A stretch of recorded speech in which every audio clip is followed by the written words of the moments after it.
your work with, thousands of people in the corporate world and or one-on-one, how do you see it? Do you see it that way? And that once you're aligned with your values, it changes the way you communicate? What's your kind of philosophy on that? Yeah, I think that what I've noticed from coaching, my team now, we've coached over 120,000 people and we've coached them all the way around the world. And what I've noticed is that if I can get someone to the very truth of who they are, and then I'm teaching them things around body language and tone of voice and storytelling, it's building on a really solid foundation.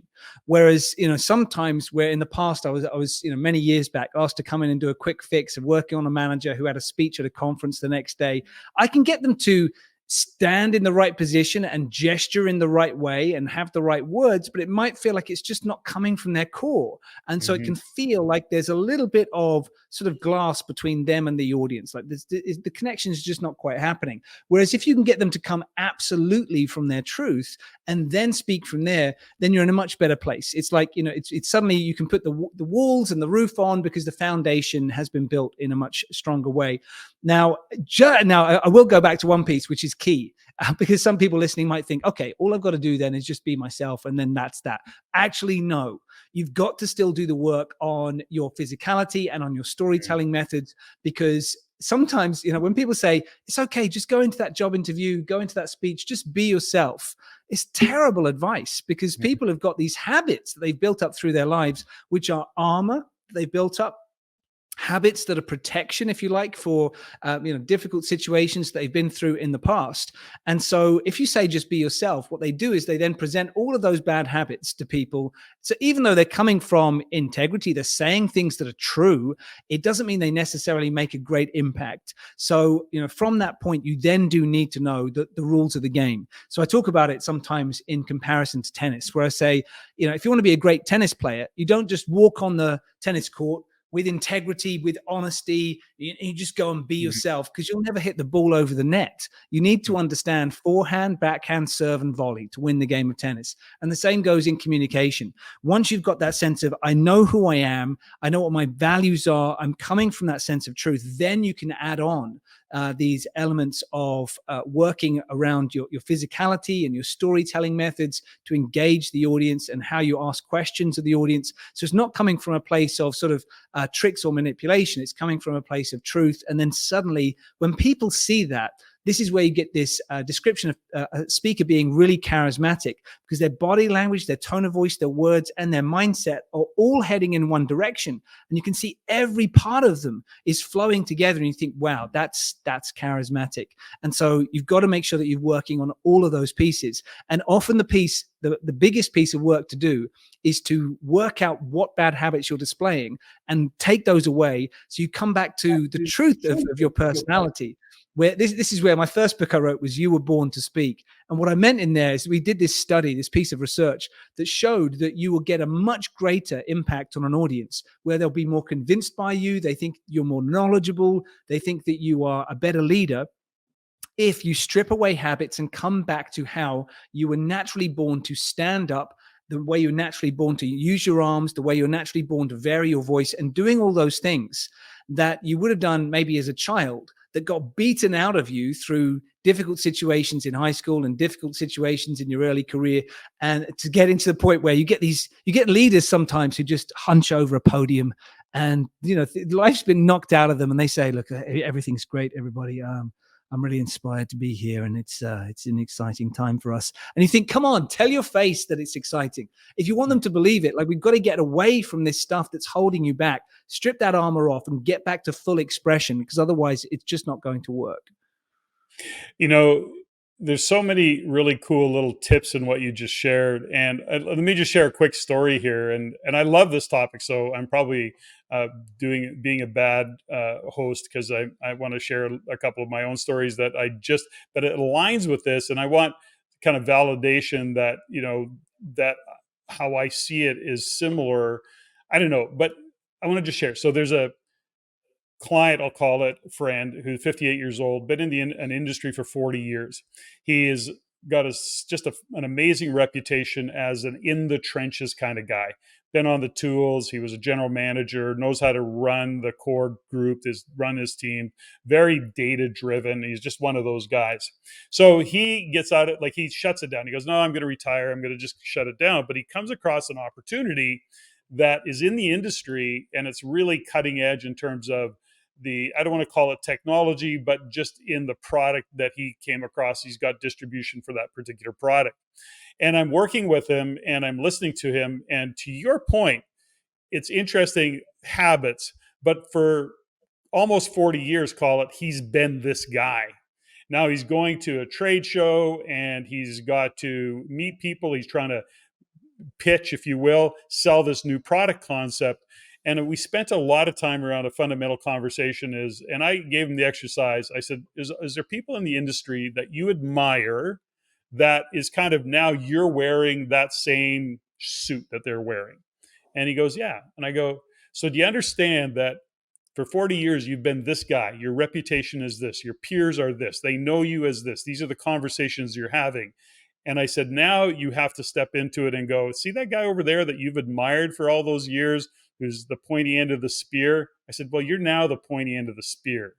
So you've got to picture how you're going to show up, because what got you to where you are isn't going to get to where you want to go. All these little cliches, right?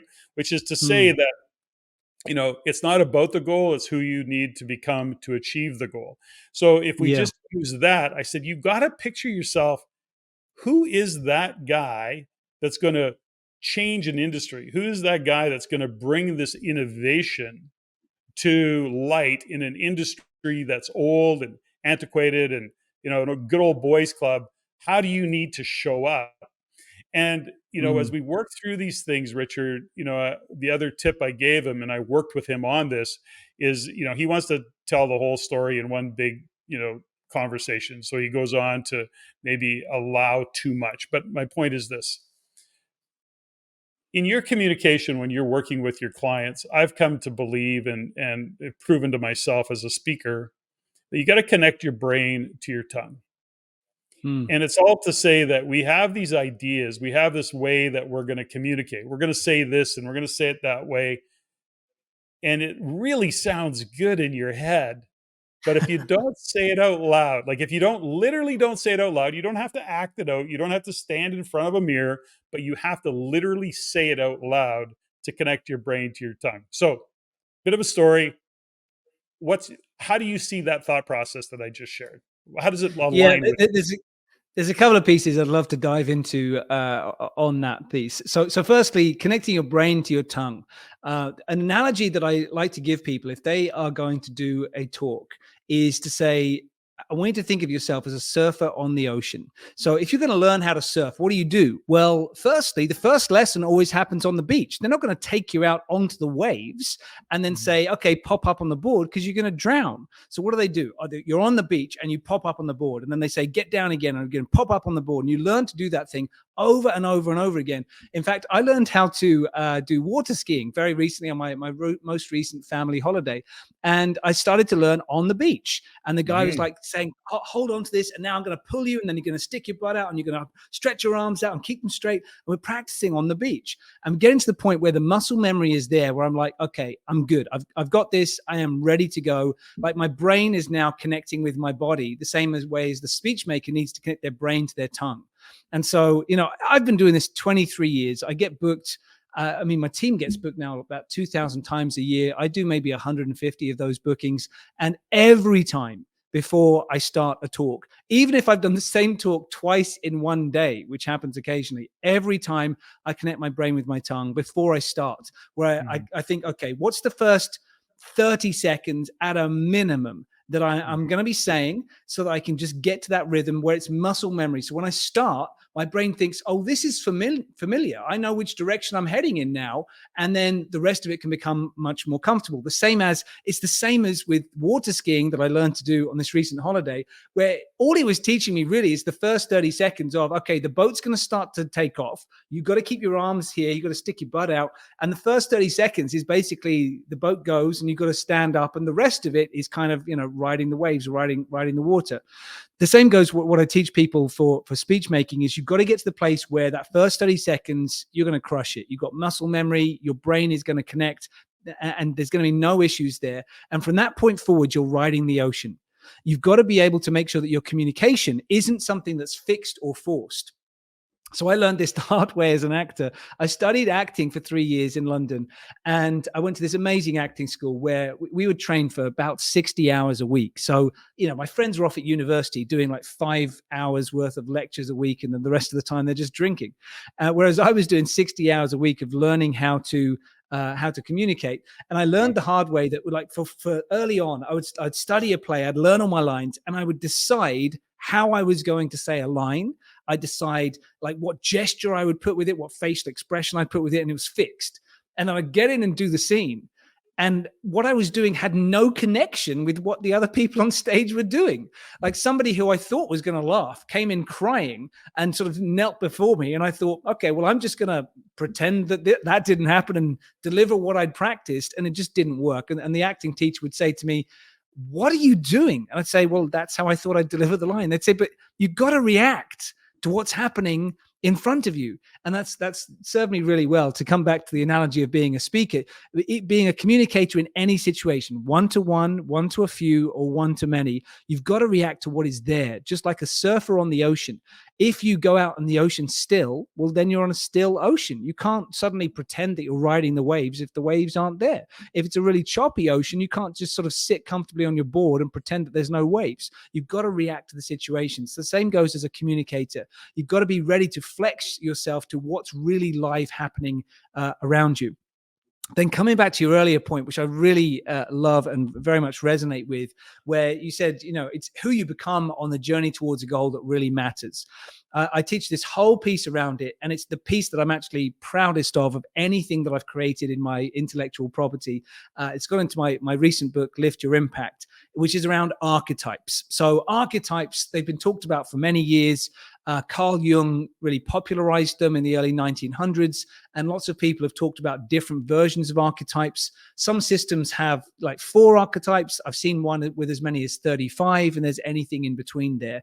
And archetypes are a type of behavior that you can see showing up in civilizations and in storytelling across thousands of years. And these are modes of being for different human beings. Now, the reason that I raise it is that I've noticed, so coming back to your friend who is 58 years old and has been a certain way for many years and then needs to shift to be a different way. I talk to people about saying, once you've set your goals and you say, this is where I really want to go to, this is where I want to be, the journey from where you are to where you want to be isn't how, it's who. It's not about how am I going to do it, because you're not going to do it, because like you've got you to where you are right now. You have to think, who do I need to become to do that? And what path, what journey am I going on? And all great storytelling does this. They take someone who is so obviously not supposed to be able to achieve the goal, and the person transforms. And by the end, maybe they achieve the goal and maybe they don't. But the point is the transformation. So I created these 6 archetypes, which are opposed to each other, where there's a journey between them. And the archetypes, just briefly to mention, are the shield, the sovereign, showtime, sage, servant, and sprite. So it's like 6 different modes of being. And all of them have one of the modes, one of the archetypes that is directly opposed to where they are. And so let's say that you've got someone who is sprite mode, where, they've got to where they are by being sort of fun and carefree, and just everything's loose and easy, and they kind of want to get to the next level and they just don't know how to get there. Well, the opposite archetype is the sovereign. And the sovereign is the person who is focused, who makes plans, who makes decisions, and who is listened to by an audience of people who will gather around them and take leadership instructions. To go from the sprite across to being the sovereign, or from going from the sovereign across to being the sprite, that's a big journey to make. And it's tapping into that sense of, let me figure out what my full potential is. Everyone who is being the sprite or being the sovereign does it in their own different way. It's not about becoming someone else, but it's about becoming more of who you are. And if you're willing to take that journey from your current mode, your current archetype, across to one that is different to you, it suddenly exponentially expands what you're capable of doing. It shows you more of who you are, shows you more of your potential. And whether you hit the goal or not, you are suddenly capable of doing much more in many different situations. So I love showing people that piece so they can say, oh, hang on a second. Basically, I've been stuck in a rut thinking that my current habits are me. And if I put those habits down, I think, oh, those aren't me. Those are just habits. Now I can become more of myself. You know, a couple things, one of which I want to just shine a light on. You know, you said it so well. You know, on your journey to where you want to go, it's not how, it's who. And so many people get stuck in the how. And sometimes it is going through the hows that you develop the who's. In order to pull off a how, you have to show up differently. But if you Mm. approach it right from the start of not how, but who, it really changes how you embrace the changes that need to be made, that you need to look at. And you know, to those individuals that are stuck in a rut, it's the understanding of, no, this is not the way I am. This isn't just the way I am, which is resonates with me as a young man. I used to use that statement. It's just the way I am. Well, no, it's not just Yeah. the way you are. It's the way you're choosing to be. Choose differently. Take a look at what's Yeah. going on, and start to unpack those habits that we have so comfortably hung on to because it is comfortable. But in other words, you can't get to where you want to go if you're being the same person that you are today.